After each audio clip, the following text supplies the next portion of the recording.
नमस्कार दोस्तों, मैं हूं नीरज और आपका अपनी ई कक्षा में स्वागत है।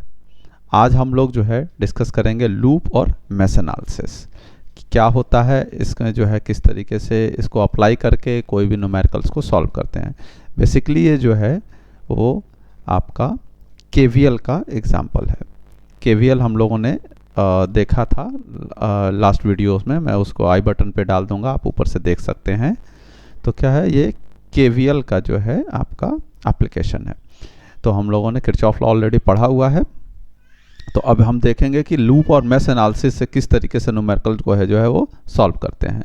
तो अभी हम देखिए, वहाँ एक एग्जांपल ले रहा हूँ मैं और आपको वहाँ पे बताऊँगा कि कैसे इसे सॉल्व करते हैं।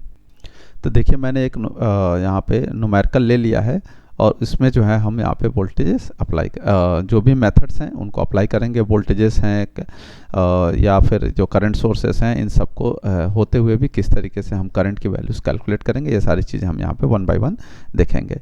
तो इसमें पहला स्टेप क्या होता है, अब देखें मैं यहाँ स्टेप्स लिख रहा हूँ। तो देखें, ये जो है एप्लीकेशन ऑफ केवीएल है, किरचॉफ वोल्टेज लॉ का। और यहाँ पे हम लोग देखें तो सबसे पहला स्टेप क्या कहता है कि सभी जितने भी लूप हैं उनमें आप क्या करें कि अपनी तरफ से करंट एज्यूम कर लें केयरफुली, और उसके बाद जो है उन सभी मेश इक्वेशंस को हम लोग लिखते हैं, one by one KVL apply करते हैं। तो देखिए, यहाँ पे 3 लूप दिख रहा है। यहाँ ये एक लूप है, एक ये लूप है और एक ये लूप है। 3 लूप हैं, तो हम तीनों लूप में one by one KVL apply करेंगे। उसके लिए हमें यहाँ पे करंट मानना पड़ेगा। तो ये करंट हम मान लेते हैं I1, यहाँ पर करंट मानते हैं आपकी I2 और यहाँ पे करंट हम एज्यूम करते हैं I3।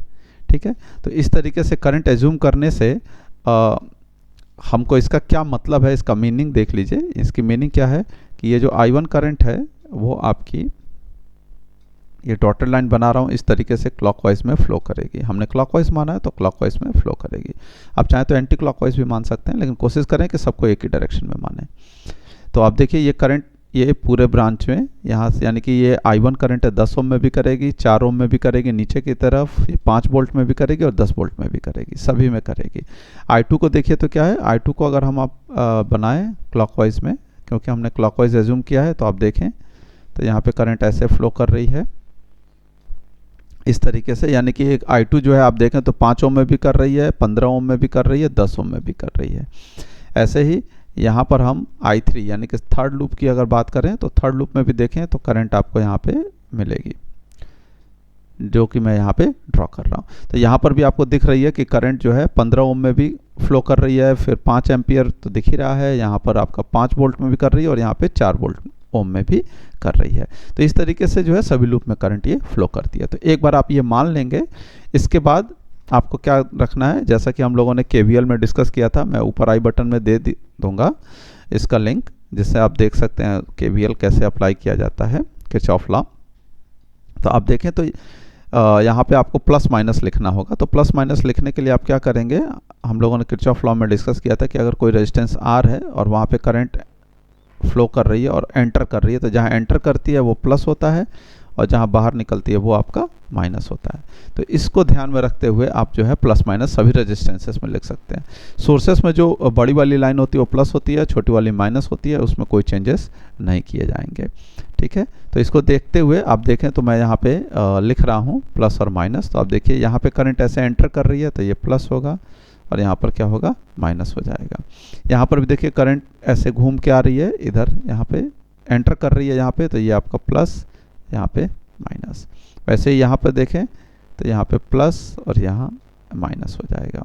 फिर उसके बाद आप देखें इसमें तो ये होगा आपका प्लस माइनस, फिर प्लस और ये माइनस।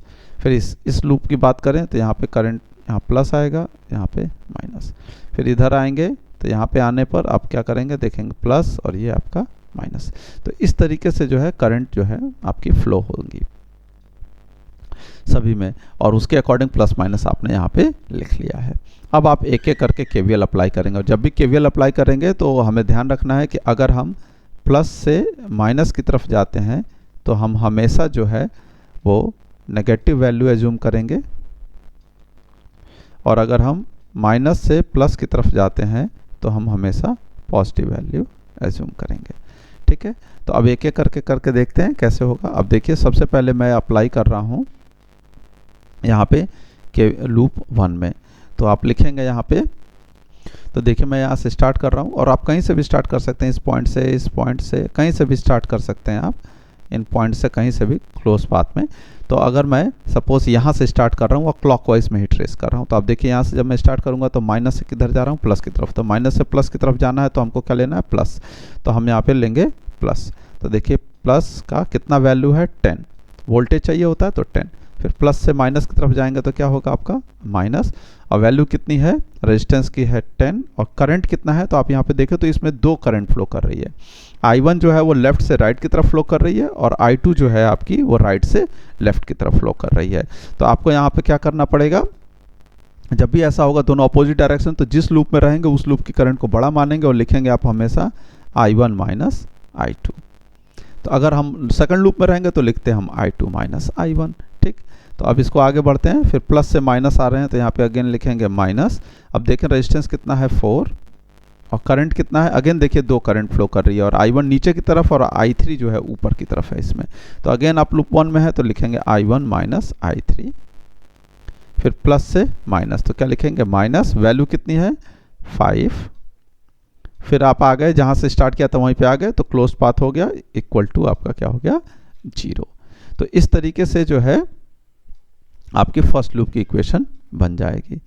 ऐसे ही अगर हम इसको देखें तो इसको अरेंज करेंगे तो क्या हो जाएगा, तो आप देखें तो ये इक्वेशन हो जाएगी, जुड़ जाएगा -14I1 plus 10I2 plus 4I3 is equal to -5। ये फर्स्ट लूप की इक्वेशन हो गई। ऐसे ही हम सेकंड लूप की इक्वेशन लिखेंगे।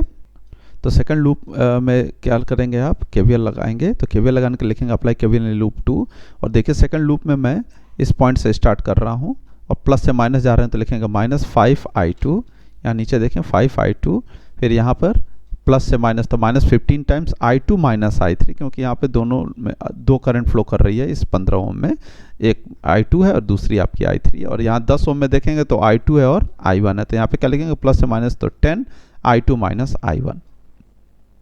तो ये लिख दिया गया है वो इक्वेशन, और इसको जो है अरेंज करेंगे तो आपको इक्वेशन मिल जाएगी। तो आपको इक्वेशन मिल जाएगी 10I1 plus -30I2 plus 15I3 is equal to 0। तो ये हो गई इक्वेशन नंबर 2। अब हम KVL अप्लाई करेंगे थर्ड लूप में। तो आप देखें तो थर्ड लूप में एक करंट सोर्स लगा है, तो जब भी एक करंट सोर्स एक ही लूप में इन्वॉल्व है, देखिए तो सिर्फ थर्ड लूप में इन्वॉल्व है, तो उस केस में आपको क्या करना है, आप देखेंगे कि जो आपने करंट माना है उसकी डायरेक्शन, और ये जो आपके 5 एम्पियर है उसकी डायरेक्शन, और ये 5 एम्पियर दोनों क्या है आपके सेम है। तो आप देखें तो क्या हो जाएगा, सेम है। अगर अपोजिट होता है तो हम माइनस के साथ लिखते हैं, अगर सेम डायरेक्शन में है तो हमको डायरेक्टली I3 की वैल्यू मिल जाएगी। तो हम लिखेंगे यहाँ पे from loop 3 I3 is equal to 5 ampere. ये हो जाएगा इक्वेशन नंबर आपकी 3। तो इस तरह से थर्ड इक्वेशन मिल जाएगी। अब इन तीनों इक्वेशंस को सॉल्व करेंगे तो हमें I1 और I2 की वैल्यू भी मिल जाएगी। I3 यहाँ ऑलरेडी है, तो हम क्या लिखेंगे ऑन सॉल्विंग,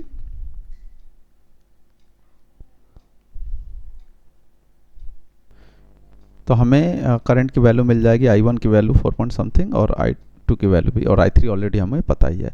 अब सपोज करिए कि आपको 5 ओम में करंट कहा गया था फाइंड करने के लिए, तो आप देखें तो इस डायरेक्शन के अकॉर्डिंग या जो करंट मानी थी उसके अकॉर्डिंग जो है 5 एम्पियर 5 ओम में जो करंट है वो I2 है, और I2 की वैल्यू आपने ऑलरेडी यहाँ पे कैलकुलेट कर ली है। ऐसे ही अगर आप यहाँ पे देखें 10 ओम में, तो 10 ओम में कौन सी करंट फ्लो कर रही है, 2 करंट फ्लो कर रही है, I1 और I2। तो I1 और I2 अगर फ्लो कर रही है तो आपको क्या करना पड़ेगा, देखना पड़ेगा इन दोनों में बड़ा कौन है। तो आप देख रहे हैं कि I1 बड़ा है, तो आप लिख सकते हैं कि current in 10 ohm is equal to I1 minus I2, क्योंकि I1 बड़ा है। तो कितना हो जाएगा, सब्ट्रैक्ट करेंगे तो आपको वैल्यू मिल जाएगी। तो इस तरीके से आपको वैल्यू मिल जाएगी 0.625 एम्पियर। ऐसे ही हम जो है सभी रेजिस्टेंसेस में करंट निकाल सकते हैं। यहाँ 15 ओम है तो 15 ओम में चेक करेंगे कि 2 करंट फ्लो कर रही है। आप देख रहे हैं I2 एक फ्लो कर रही है राइट टू लेफ्ट, और I3 फ्लो कर रही है लेफ्ट टू राइट। तो उसमें हमको क्या मिल जाएगी, वैल्यू मिल जाएगी। फिर से देखें कौन बड़ा है, क्योंकि अपोजिट डायरेक्शन में है, तो यहाँ पे देखें तो I3 बड़ा है, I2 छोटा है, तो I3 माइनस I2 हो जाएगा। ऐसे ही हम जो है हर ब्रांच में करंट की वैल्यू फाइंड कर सकते हैं। तो आशा करते हैं कि आपको जो है KVL का एप्लीकेशन जो है किस तरीके से लूप या मेश एनालिसिस में किया जाता है और कैसे प्रॉब्लम्स को सॉल्व किया जाता है। Thank you.